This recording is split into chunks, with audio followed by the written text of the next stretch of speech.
Hello student, हम लोग start कर रहे हैं इलेक्ट्रोकेमिस्ट्री के न्यूमेरिकल, जो कि हम लोगों ने लेक्चर 1 पढ़ चुके हैं। लेक्चर 2 टाइप 1 के क्वेश्चन पढ़े थे। आज हम लोग टाइप 2 से स्टार्ट कर रहे हैं।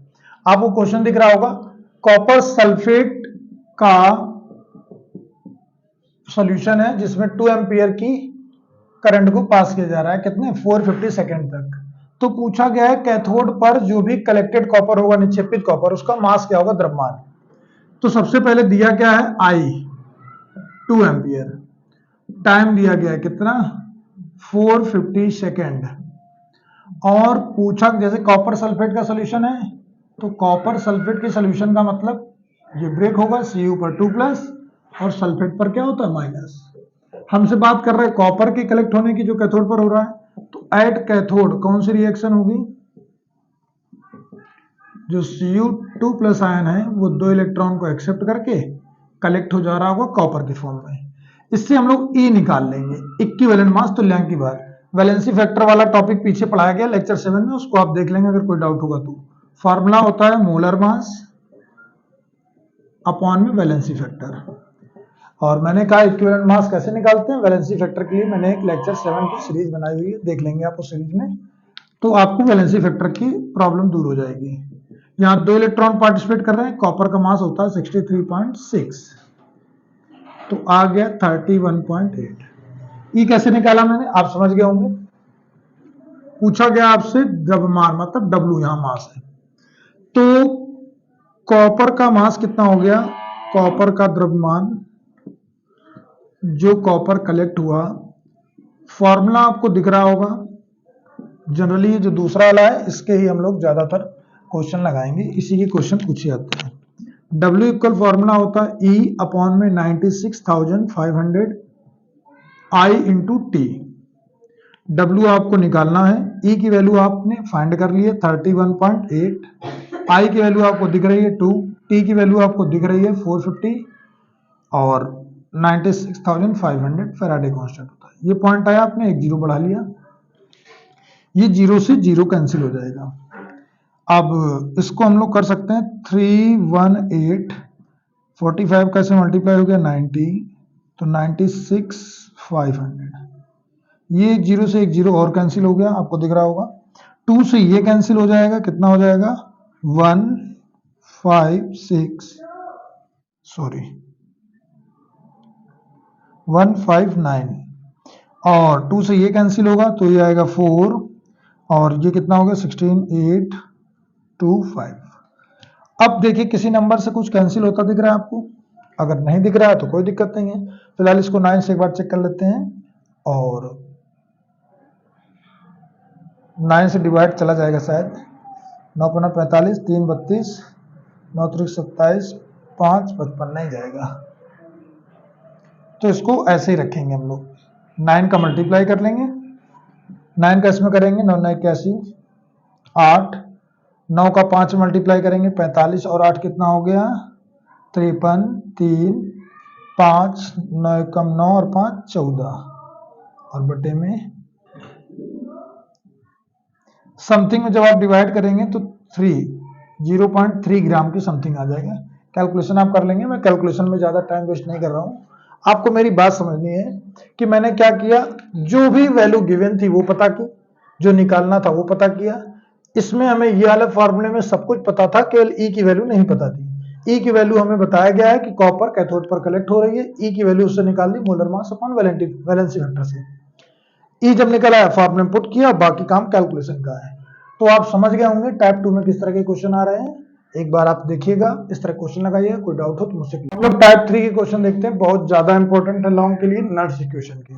एक क्वेश्चन आपको गिवन है और हमेशा 25 डिग्री सेल्सियस कंडीशन लगाएंगे, क्योंकि मानक इलेक्ट्रोड को 25 डिग्री सेल्सियस ताप पर ही बताया गया है। इस क्वेश्चन में आपको दिया गया है सब कुछ, जो गिवन है वो लिखा है, हम लोग सॉल्व करते हैं। जो mg है वो आपको दिख रहा है किस में कन्वर्ट हो रहा है, Mg2 प्लस में लिखा हुआ है। यहां जो Cu2 प्लस है वो कन्वर्ट हो रहा है Cu में।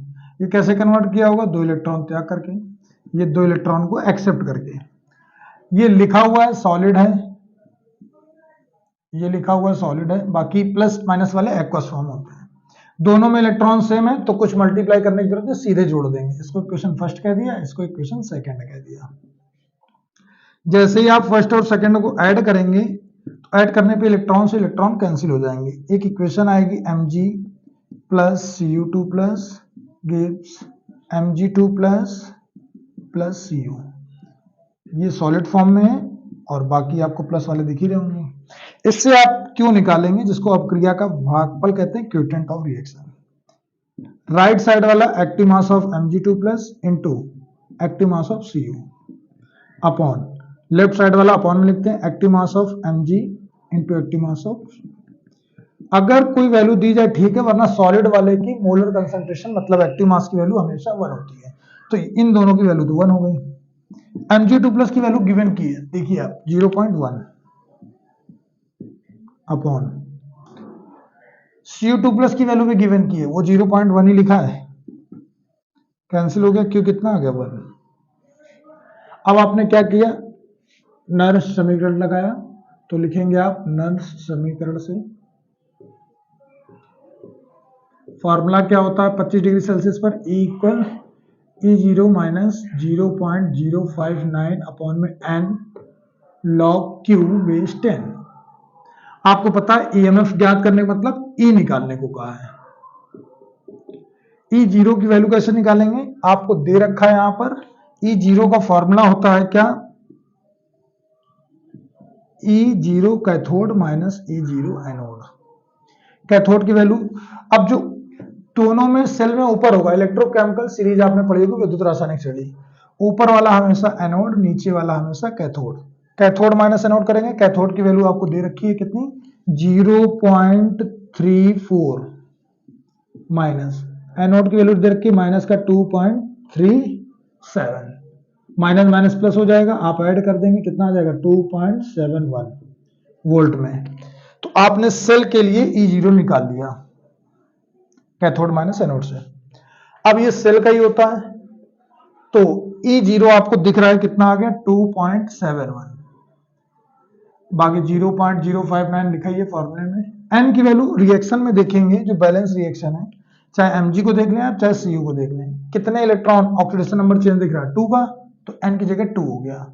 Q की वैल्यू आप लोगों ने निकाली है, देखिए कितनी 1, और आपको पता है log 1 बेस 10 की वैल्यू कितनी होती है 0, और 0 का किसी भी नंबर में अगर हम मल्टीप्लाई करेंगे तो वो भी हो जाएगा 0। तो हमारा यही आंसर हो जाएगा इस सेल का भी, जिसको EMF ऑफ द सेल कहते हैं। फिर से मेरी बात सुनिएगा, Mg और Cu में हमने देखा पहले टेबल में ऊपर कौन आता है, सीरीज में, विद्युत रासायनिक श्रेणी में, जो ऊपर आता है वो एनोड, नीचे वाला कैथोड। समझ गए होंगे, एनोड पर हमेशा आपको दिखाना है ऑक्सीडेशन और कैथोड पर रिडक्शन। आगे बढ़ते हैं हम लोग, इन रिएक्शनों को बैलेंस करके इलेक्ट्रॉन को जोड़ देना है, इससे क्यू निकाल लेंगे, इसी बैलेंस रिएक्शन से एन भी निकाल लेंगे आप लोग, जो मैंने वहां 2 रखा है। एनोड और कैथोड वाले से हम लोगों ने क्या किया, ये वैल्यू गिवन थी, किसी एक को एनोड किसी एक को कैथोड बनाया, तभी आपको पता चला कि कॉपर कैथोड है और Mg वाला एनोड है। तो कैथोड माइनस एनोड लगा के सेल का मानक इलेक्ट्रोड वो निकाल लिया E0, वैल्यू पुट कर दी नए समीकरण में सारी, EMF ऑफ द सेल आ गया। तो इस तरह के क्वेश्चन आते हैं, बिल्कुल सिंपल है, लॉन्ग क्वेश्चन आता है, लेकिन अगर आपने बात समझ ली होगी तो 100% आपको कोई दिक्कत नहीं होगी। एक टाइप और है, उसको देखते हैं और ये चैप्टर फिनिश हो जाएगा। हम लोग टाइप 4 के क्वेश्चन पढ़ रहे हैं, वियोजन की मात्रा, वियोजन स्थिरांक। पहले आप देखेंगे गिवन क्या है, मोलैरिटी आपको गिवन है 0.0241, चालकता कप्पा आपको गिवन है 7.896 इंटू 10 की पावर -5 सीमेन सेंटीमीटर इनवर्स। आपसे पूछा क्या गया है, मोलर चालकता। आप कहेंगे मोलर चालकता दी भी है, लेकिन ये कंसंट्रेशन पर पूछी गई, जो सांद्रता दी है। Lambda M at infinite dilution आपको दे भी रखा है, स्मॉल लैम्डा डिनोट कर दिया, कोई दिक्कत नहीं है। आप ध्यान रखेंगे कि जिससे डिनोट करेगा उसके अकॉर्डिंग आपको करना है। अब हमें निकालना क्या है के, लेकिन के के लिए क्या चाहिए अल्फा। सी आप जानते हैं कंसंट्रेशन होती है, जो सांद्रता कहते हैं, एम दे रखा है। तो सबसे पहले हम लोग निकालेंगे मोलर चालकता। मोलर चालकता का फॉर्मूला होता है गिवन कंसंट्रेशन पर, हम लोगों ने पढ़ा था, lambda M at given concentration जो होती है 1000 इंटू कप्पा अपॉन में कैपिटल एम। तो आपको कप्पा की वैल्यू दिख रही होगी, कितनी है 7.896 इंटू 10 की पावर -5 अपॉन m की वैल्यू आपको दिख रही 0.00241। पॉइंट से पॉइंट हट जाएगा, 2 जीरो बढ़ जाएंगे क्योंकि 5 है, यहाँ पर 3 नंबर है, लेकिन ये पांचों 10 की पावर 5 से कैंसिल हो जाएंगे। तो ये आ जाएगा 7896 अपॉन में 241 डिवाइड करने पे समथिंग 32.7 आएगा। यूनिट वही हो जाएगी जो यहां पर दे रखी है, सीमेन सेंटीमीटर स्क्वायर मोल इनवर्स। हम लोग आगे बढ़ते हैं। अल्फा कैसे निकालेंगे? वियोजन की मात्रा lambda M at given concentration, lambda M at infinite dilution. तो lambda M at given concentration आपको दिख रही है 32.7, एट इनफाइनाइट डाइल्यूशन आपको दिख रहा है कितना 390.5। इससे अल्फा पता चल गया। अब वियोजन स्थिरांक आप कैसे निकालेंगे? अभी मैंने जैसा बताया आपको फॉर्मूला दिख रहा होगा वियोजन स्थिरांक का, K equal c alpha square 1 minus alpha. C की वैल्यू जो मोलैरिटी दी है उसी को कंसंट्रेशन कहते हैं। कंसंट्रेशन की बहुत सी टाइप अपने सॉल्यूशन में पढ़े थे विलियन में।